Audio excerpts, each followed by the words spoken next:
we take our average of the other half a dozen municipalities, do you have any idea how the other half a dozen municipalities arrive at theirs? Just out of interest?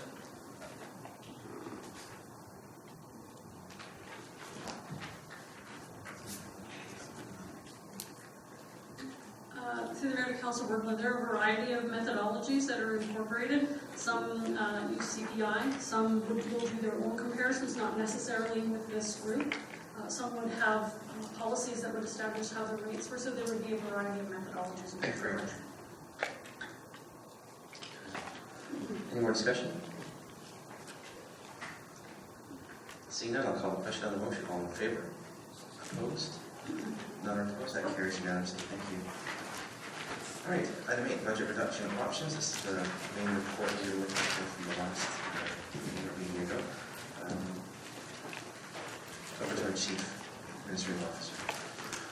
Thank you, Mr. Mayor. Following up on direction from Council from the March 15th meeting, we're bringing back the staff report to outline the potentials for the reductions as directed by Council, 0.3% and 0.5% of the tax increase.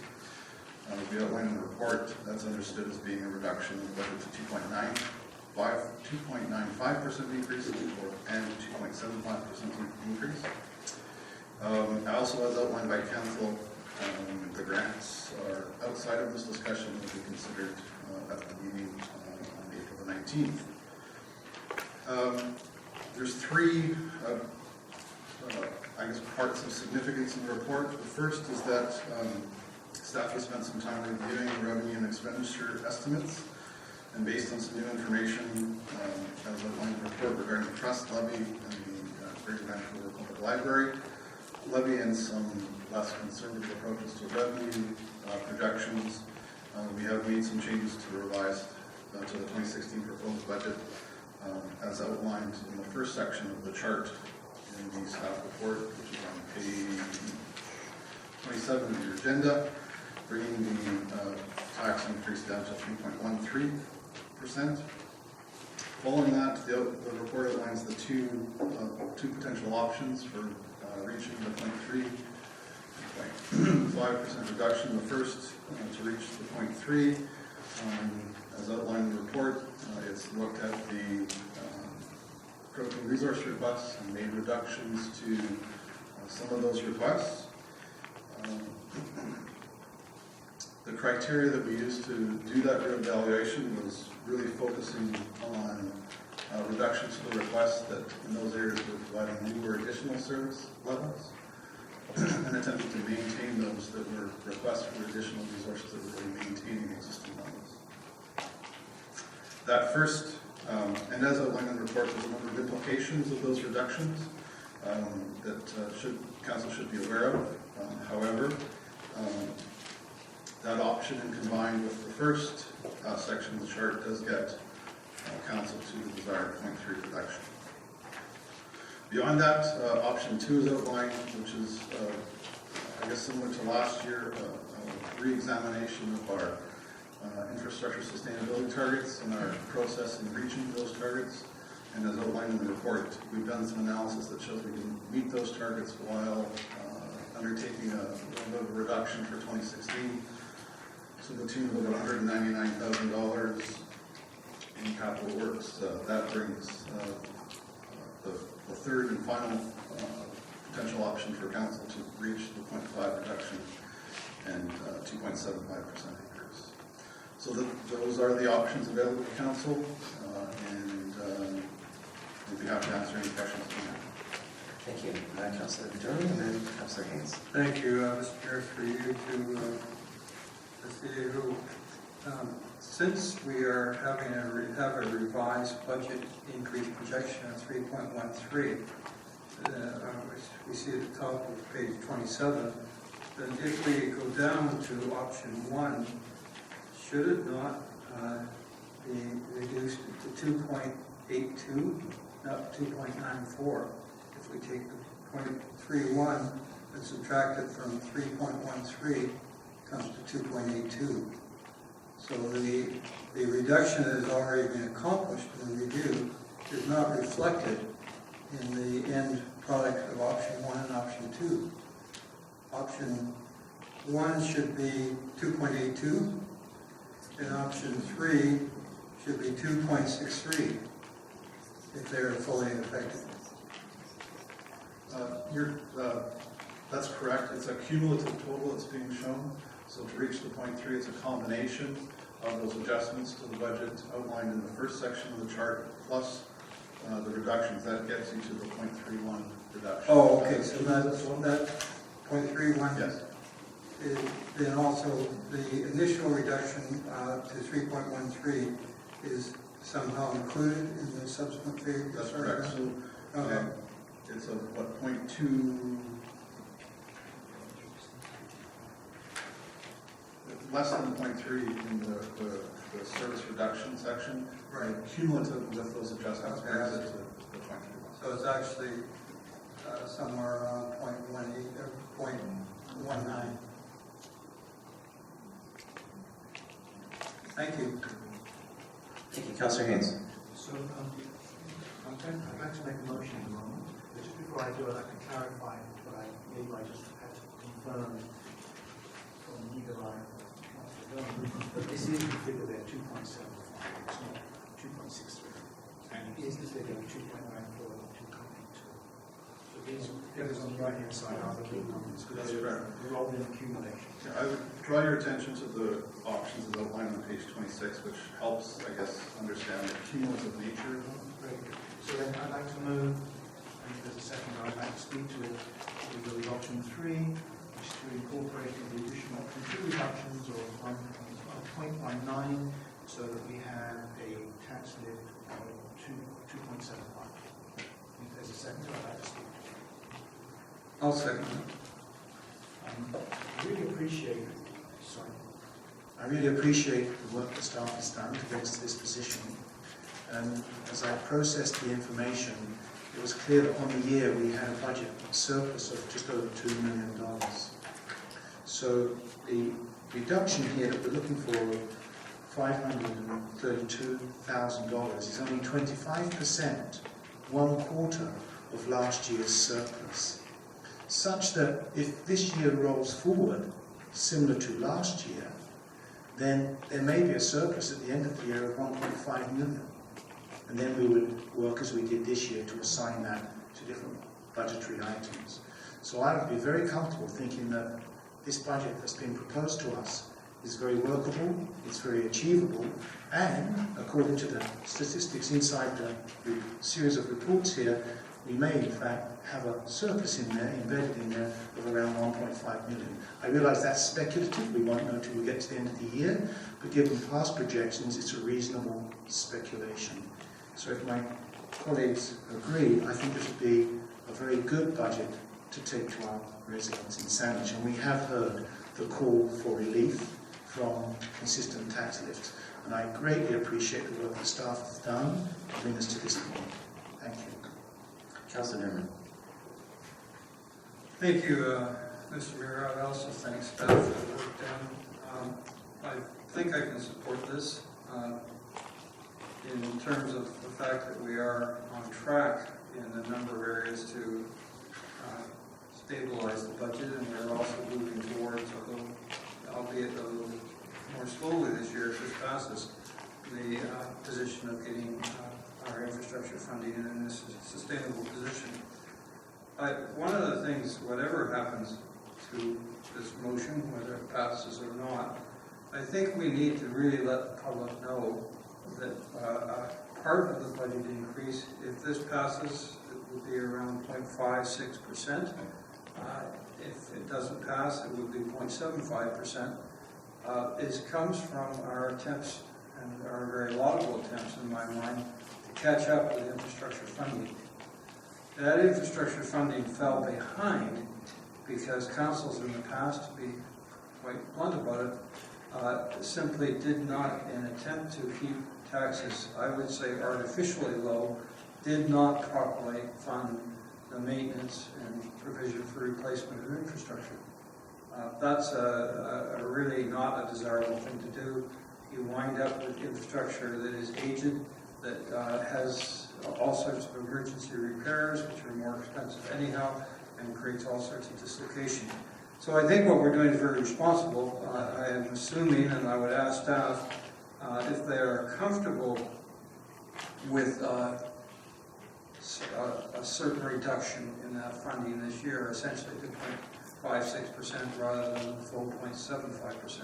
It will delay somewhat the time when we are in a place where infrastructure funding is sustainable. I'm not uncomfortable with that, but I would like to hear what staff says. To staff? Through the mayor, it actually doesn't delay the time where we reach the sustainable funding targets, and that, as laid out in the report, we've done the analysis to show we're still meeting that target date.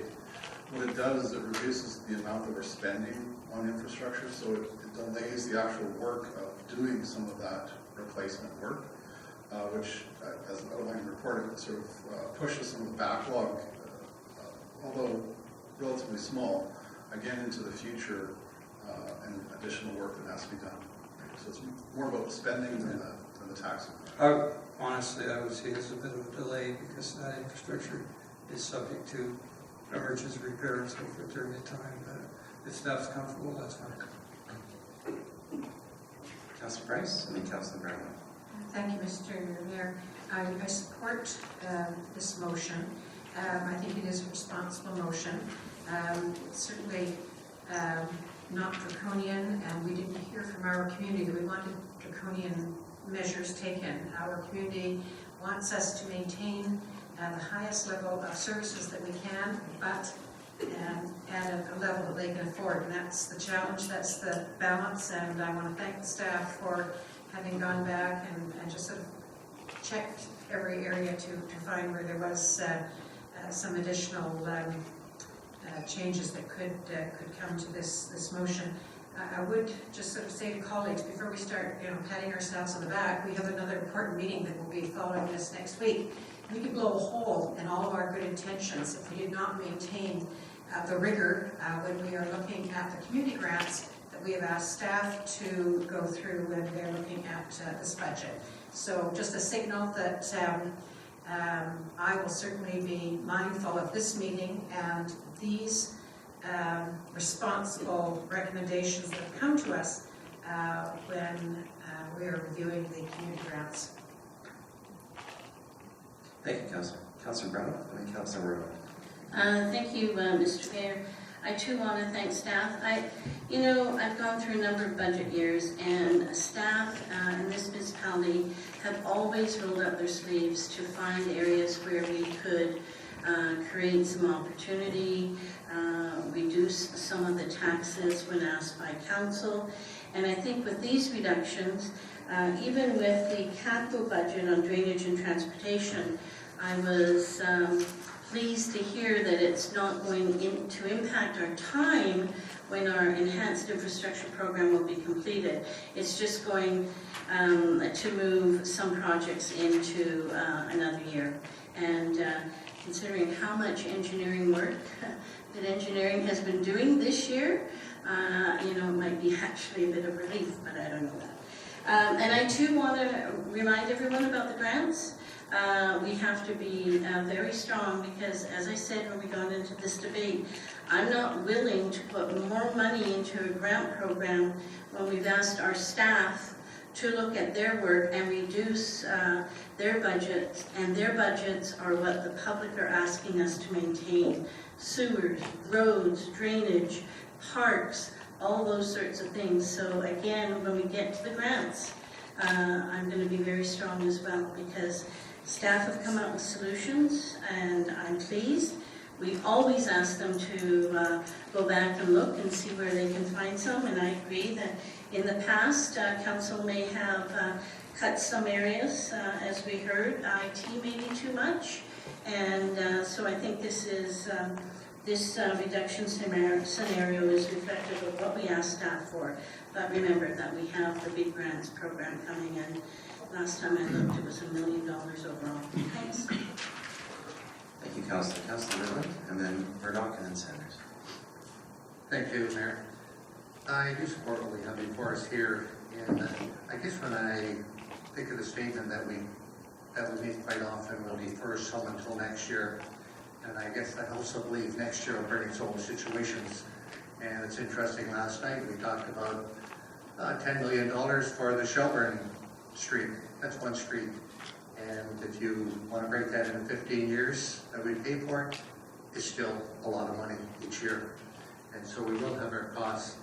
Coming back to maybe my favorite item that always concerns me is building infrastructure replacement. And I guess I'd like to ask our director, is there a report coming on that at some point? The mayor and council, there's no scheduled report at this time on the infrastructure targets. On the Oh, sorry, on the infrastructure facilities? replacement for buildings.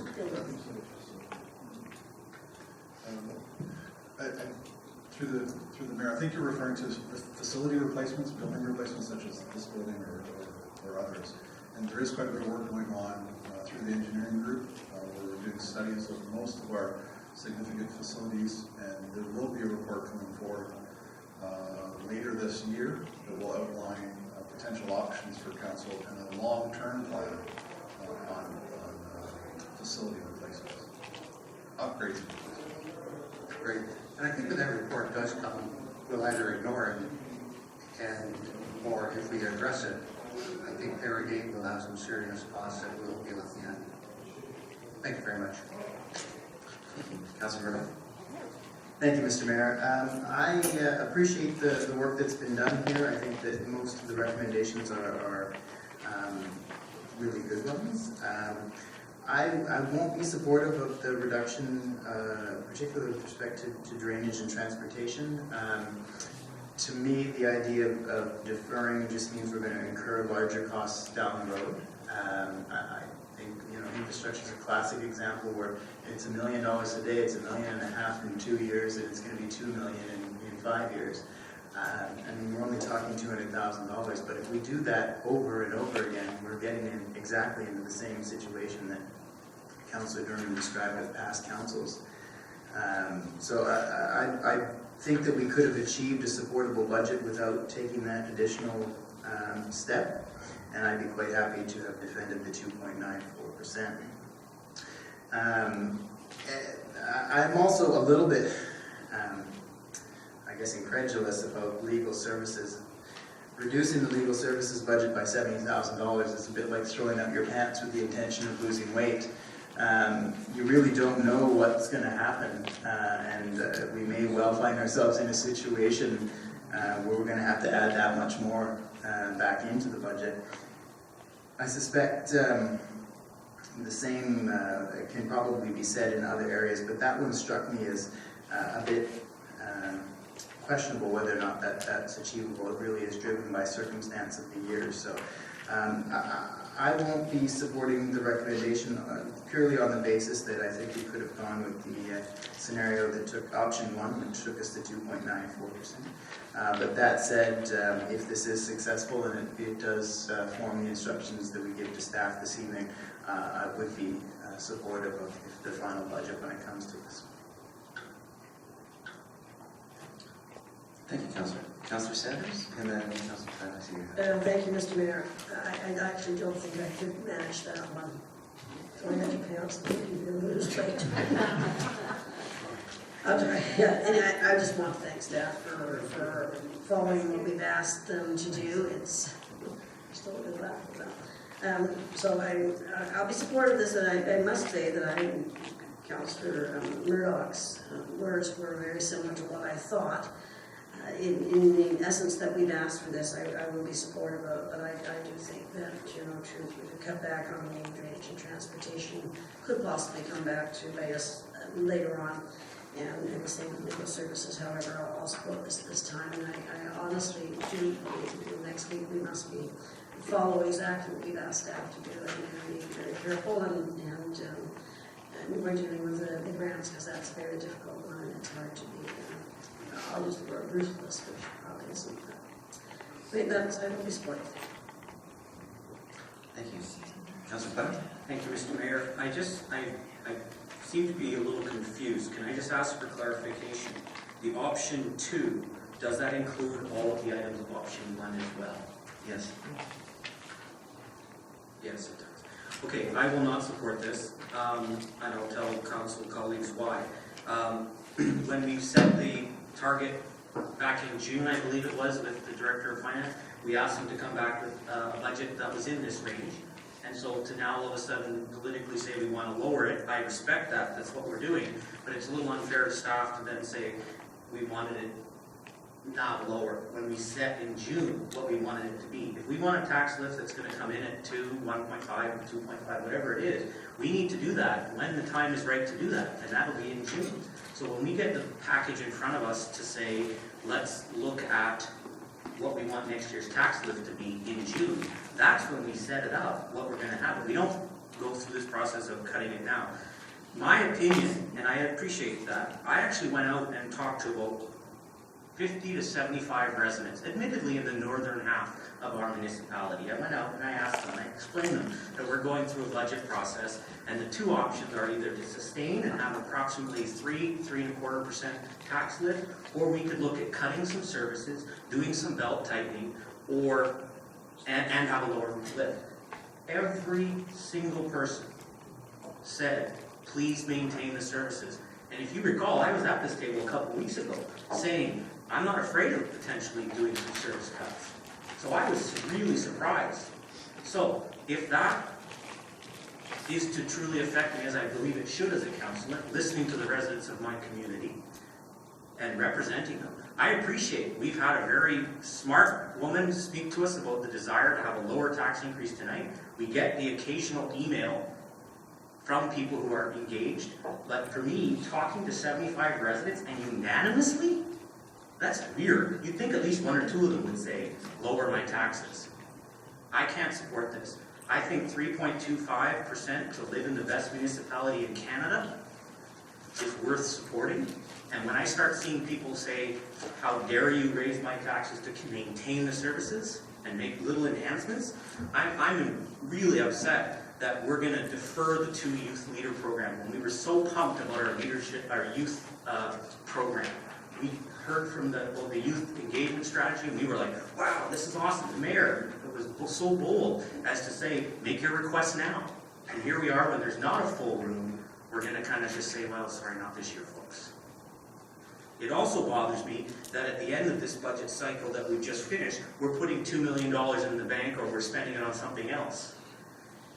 I can't support this. This is not what the residents are telling me. This is not what gets me excited. And while I think there will always be those residents who, I was going to swear, use a word to describe their tax increases, this is, yes, more than the rest of the region, but I'm not afraid to say that we do things better in Saanich than the rest of the region. We maintain things. So I can't support it, and I will be speaking as much as I can to try and convince you at the next meeting that I will not support this. Thank you. Thank you, Councillor. Councillor Haynes. And then I'll speak. Thank you for that. I'd just like to go back to March the 15th, when the motion to move it to reduce to 0.5 was made by Councillor Plant. And I've had those same conversations out there, and I see a wide range of opinions, and that this request is a very reasonable request. It's within the range of our surplus, and I continue to support this. And I'm not sure how, I guess from talking to residents, they've swayed you from the request of a 0.5% cut. Is that what you said? Go ahead, Councillor. You wish your... Yes, thank you, Mr. Mayor. Just to clarify, I do not believe it was myself who made the motion. I believe it was Councillor Brownoff made it, and then I amended it. To 0.5? Correct. I wanted to have all options in front of me, and as I said in my earlier remarks, I said I was not afraid of looking at service cuts if that's what was going to come back. And that's all I said. I didn't say I was going to do them. I said I wanted to see what they looked like. I was not afraid of them. So the comment that the public has swayed me? Absolutely. Yes. Thank you. Councillor Bergman, for a second time. Thank you very much, Mayor. Coming back to residents and door knocking and that, it's interesting. I didn't have to wait for my residents, or I didn't go out to them, they came to me over the last while. And they do talk about taxes, they do talk about the cost of it. So it's not like they say, no problem, at least the ones I've talked to, but we do move in different circles. Coming back, I don't have a problem with setting guidelines to our staff and saying, come back with these guidelines, under these guidelines. Because I'd just like to see what's all included in that, and then we can make changes or adjustments as time sees fit. I realize in this case, it came late, but I think it was, from my point of view, worth having a look at it. Thank you. Thank you, Councillor Rubin. We got to the end of this discussion of essentially an omnibus motion. It was the selection of the option 2. I just want to run through the list so we're all clear what is going to happen with this. So if I could just start on page 2 of 6 of this report, Parks and Rec, defer to youth leader position. So this, I'm just going to push these out and I'm looking for replies from staff. So for the youth leader position, this is a deferment until the next year, where this would increase to 8 hours per week.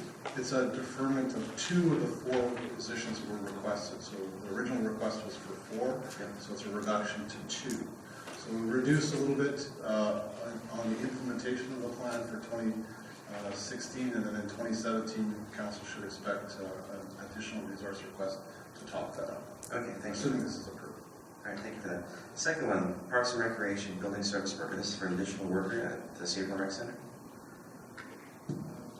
Your Worship, that's correct. Okay, thank you. IT maintenance. This is a move from taxation into surplus. To get it from surplus. In this particular case, it was an expectation that there is ongoing funding requirements for this maintenance, although it's a little bit difficult to know exactly what those ongoing requirements are, given that we're in the midst of significant IT upgrade. So at this point, we brought forward the recommendation to reduce that request as we go forward and see what the ongoing costs are going forward. We'll come forward with other requests potentially in the future. Okay, thank you.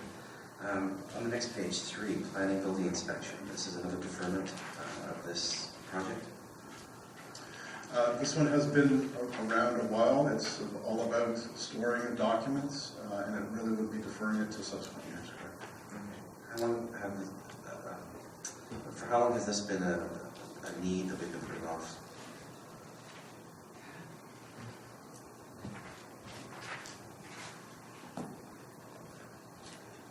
If I remember correctly, we've had this requested for the last 5 years. I mean, the definition of need really comes down to the system is functioning, but to allow us to move forward to a digitized system where retrieval is easier, storage is less taxing. We currently store our files in boxes in an off-site facility, so it's just not easy to retrieve and it takes a lot of time and also cost. So we'd like to ultimately move forward. If it's deferred a year, that's obviously acceptable. It's been working fine. It's just slow. Okay. All right, thank you for that. Would you like to jump in on one of these items that we've gone to today? Just for a point of clarification, as you're going through, once you finish. Oh, yeah, sure. Yeah, that's no problem. Okay, so the next one, webcasting support. So what is going to be the impact of this motion on webcasting? There would be no impact this year, no impact to the project. What the request is recognizing is that it will be a partial year implementation, so we won't require all the money for support staff in 2016. We won't require it ongoing in 2017. We can reduce the amount in the 2016 budget to recognize the partial year implementation. I'm still not clear on that. I don't think I understood it correctly. So what aspects of the webcasting are going to be pushed to the next year? This is just about the support side. So this is the staffing support for, if you recall, doing the indexing and running the system during meetings. Because the implementation is not likely to happen until halfway through this year, we don't need all the funding for that support for the entire year. So it's a reduction recognizing that. Okay, thank you. All right, I wasn't clear on that. No, I am. The health and wellness consulting support. It says here in the last paragraph, without ongoing funding and support provides, the organizational risks increase paid sick time costs, reduce stay at work, delaying return to work, increases the number of employees who proceed to LTD due to lack of interventions. I'm going to guess that we have kind of a cost benefit already in place around this particular item, and it's very worthwhile. Would you agree with that? We do to a degree. We certainly have shown a significant reduction in lost time as a result of the wellness programs that the HR department has been undertaking. This particular money is specifically for support using external consultants where necessary to help facilitate returns to work or other counseling that might be needed to keep people at work if they're having struggles, whether that's through mental health or addictions or the like. All right, thank you. And it looks like the next item is legal services. It's going to come from contingency on a regular basis from now on. We will need to spend on legal services regardless. We are trying to achieve a budget that is reflective of the spending. There was a request for an increase to that of $100,000. We can cut that back, and we've done so here, to a smaller amount and do it incrementally over time. If we do overspend that budget, we may be looking towards contingency to cover those costs. But that's doable within the proposed budget. Okay, thank you so much for all that. And that provides some extra clarification for council. I'm going to lend my support to the motion, and I believe Councilor Haynes wants to add. One point of clarification I can through the Mayor. As I read down through the second table, and I see that the 2 youth workers were 18,500, and then we had a question around the financial report that was 20,000, and we had the 50,000 for the EPA, but they weren't solid numbers. That we weren't sure exactly what the EPA consultant was going to cost.